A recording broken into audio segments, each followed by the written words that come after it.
Hi, I'm Christine Pulver, Director of the Basic Needs Program with Keystone Community Services. We just want to thank you at the Golden K's for your support over the years and all of the work that you have done to help our neighbors in need of emergency food and crisis assistance support. You have done great things and stabilized so many lives in our community.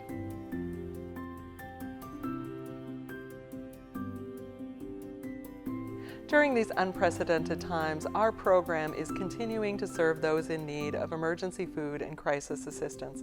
Our priority is to keep everyone safe while also serving this increasing need. We're practicing safety measures recommended by the Minnesota Department of Health at all of our sites and in all of our program services. This looks like requiring masks for everyone who comes into our sites, whether they're a participant, a volunteer, or a staff member. We have only one participant in a lobby at a time, and we're serving only one individual at a time on our Foodmobile services. We've also needed to limit the number of volunteers who are coming in to give their time at our sites, just to make sure that we're able to practice social distancing. All of our surfaces are cleaned and disinfected regularly, and we're also all wearing gloves while we're providing program services.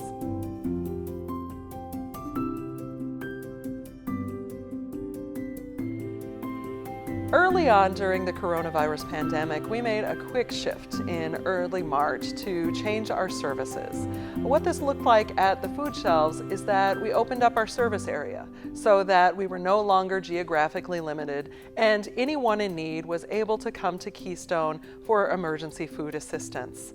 One of the big changes that we needed to make at our food shelves was to immediately stop client choice shopping model and switch over to a pre-pack model with bags containing the same number of choices that a participant would have had if they came into the food shelf to do their own shopping.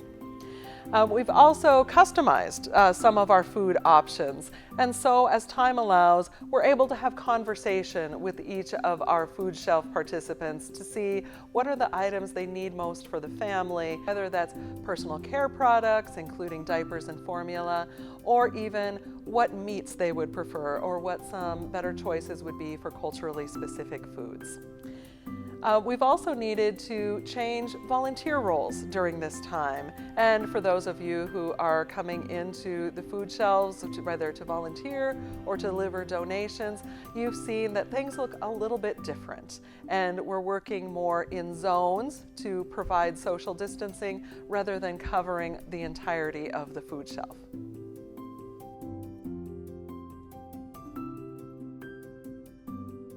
One of the exciting projects that's come out during this time is that we launched our second Foodmobile.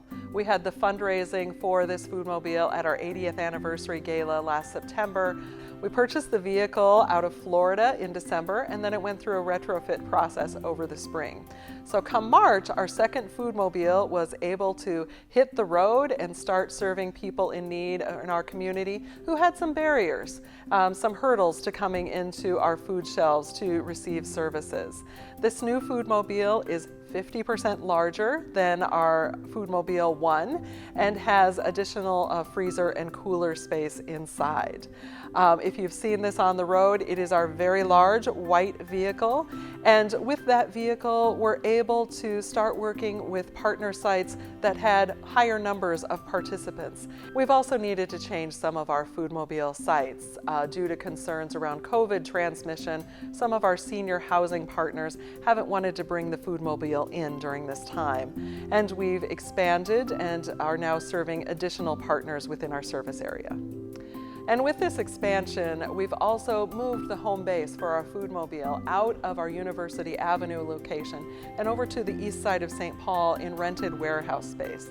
That has allowed us to grow the inventory available for Foodmobile services, as well as store both Foodmobile vehicles safely at that site. Many of the additional Foodmobile services we've added are within the Roseville area. One of the hard things that happened for our program last year was the loss of our Roseville food shelf site, which had served us for so many years. So we looked for new space within the Roseville area, both retail and warehouse. And what we found is that the cost of retail space is about $30 a square foot. and that is simply out of reach for our program.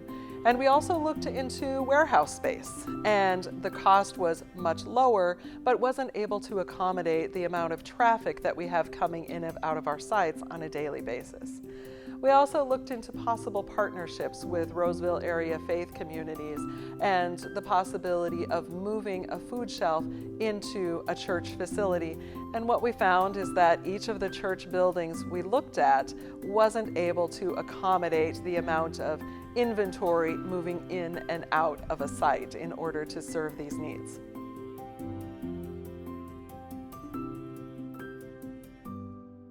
One of the other program changes within Basic Needs during this time is that we've launched a delivery service for our participants.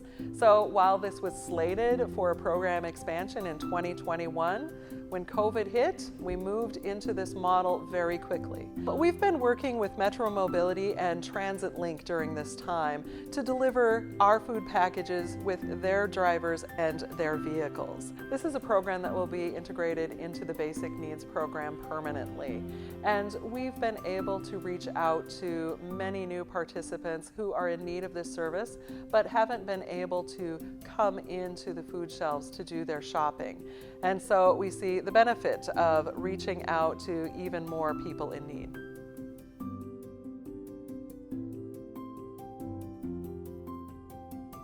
Another one of our exciting expansions during this time has been through our community food distributions.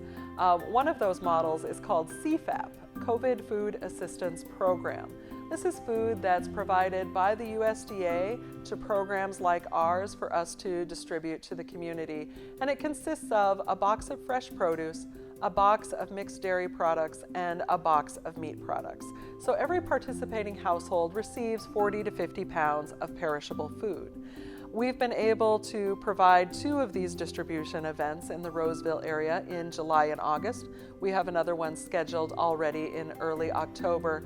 And working at this distribution model, a participant simply drives in and there is no contact. We're simply putting the food into the trunk of their car.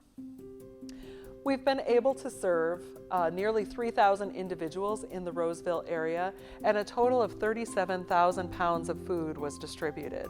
All of that is high quality, perishable food that's able to make an impact for those families. Continuing on this drive-through model, we made a shift this year with our farmers market produce distributions, and so that is a drive-through or walk-up model and with limited contact. We've also created a new distribution model for us, which is our culturally specific distribution, which we're calling Culture Connect.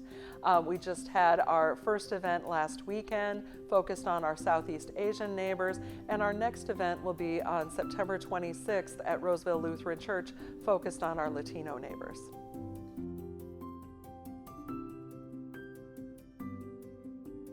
We're continuing to serve our neighbors in need of assistance with issues such as housing, car repair, transportation, medical co-pays, but these services look a little bit different now. We're no longer having people come into the office for a one-on-one appointment. Instead, we're providing those services by phone, email, and fax.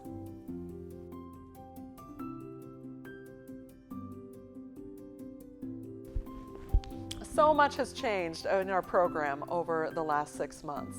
We're seeing requests for additional items such as household care items, such as laundry detergent. We're also using more single-serve heat and eat items for our unhoused participants or for anyone who finds it difficult to cook with our grocery options.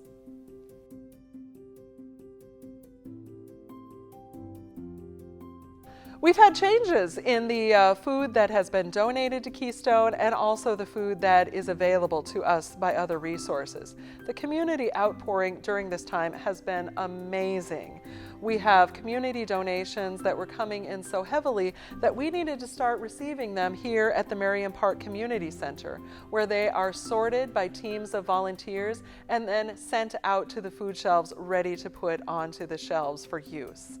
And we also have new arrangements with Second Harvest and the Food Group, our 2 food banks here serving the metro area, who have been so generous and supportive during this time. And we now have access to items that weren't available to us before or were too expensive for our program to procure before, including more personal care items and culturally specific products. During this time, we've also received some generous funding support from the state of Minnesota focused on purchasing additional food supplies to serve our increasing number of people in need in our community. We've also had other foundation support that we've used to hire temporary staff in order for us to expand these services with the community food distributions and also the need to manage this inventory. Keystone is committed to serving our neighbors in need with emergency food and crisis assistance services. We are only able to do this work through the generous and ongoing support of community groups like the Golden K's. We really miss you at the food shelves, and we can't wait till we're all able to be back together again doing this work hands-on in the community. You are truly making a difference in the lives of our neighbors in need, and thank you so much for your ongoing support.